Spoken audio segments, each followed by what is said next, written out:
Hey guys, it's Malcolm here.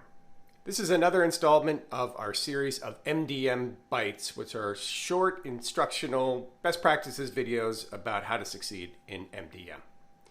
When I was a Gartner analyst, the number one question that I was asked over and over and over again are what are the keys to MDM program success?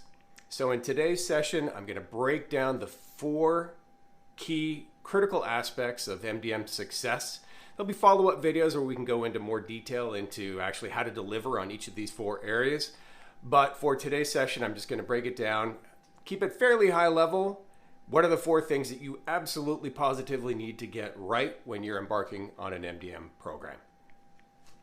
Number 1, you absolutely positively need to have some form of articulated, quantified business case.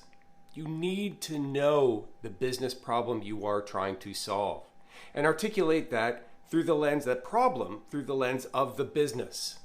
We need to drive more sales. We need to reduce our cost of inventory. We want to drive cross-sell or upsell or reduce our product inventories or make it easier to buy our products. Whatever those business outcomes are, that needs to be your North Star from an MDM perspective. Avoid the temptation to look at success through the lens of data improvements. Spoiler alert, one of the hardest things I ever learned in the MDM industry and being an MDM practitioner was the business really doesn't care that much about data quality. Focus on the business outcomes. That's success driver number 1. Number 2, so important here, guys. Limit your scope. Be as agile as you can. Be very focused on the delivery of those 1 or 2 key business outcomes and use those outcomes to limit your scope. Stay as small as you can. Avoid the temptation of boiling the ocean and having a massive MDM initiative. What this means is chances are the best way that you can limit your scope is focus initially on what we call more of an analytical style of MDM, solving for a 360 of something, analytical insights that can drive some of those outcomes that we were talking about. Having a single version of the truth for product or of customer, a customer 360, can be incredibly valuable and can be a great way to limit your scope at the beginning because you don't have to talk about changing business processes or of completely re-architecting your back end or is focused on way too many domains or pieces of data. Just be focused on keeping your scope as limited as possible. It's the best way to increase your likelihood of MDM success. Number 3 key to success, don't forget about governance. But again, be agile. Keep your initiative small at the beginning. You don't need to solve for all aspects of a governance program, and there's a lot of them.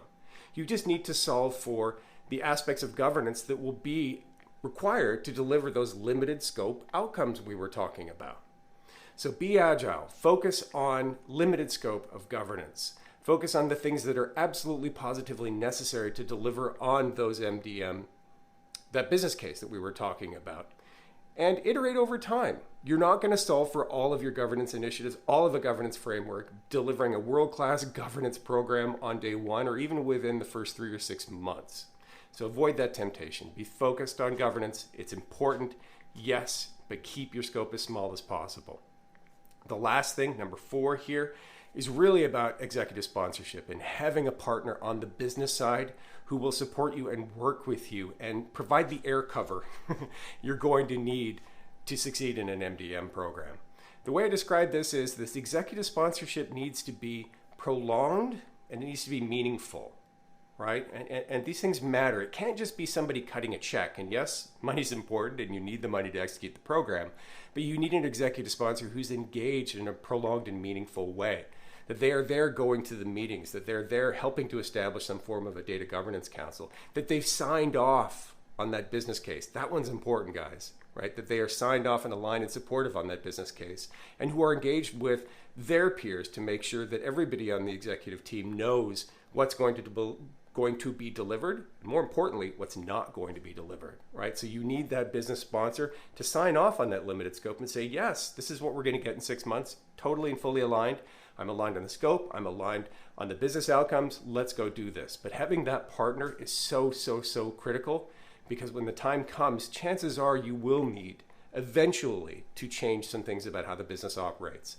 But in the short run, get the sponsorship, have it be meaningful, have it be prolonged. This is not a one and done. This is not a project. This is a program, and you need that sponsor to be active in your program.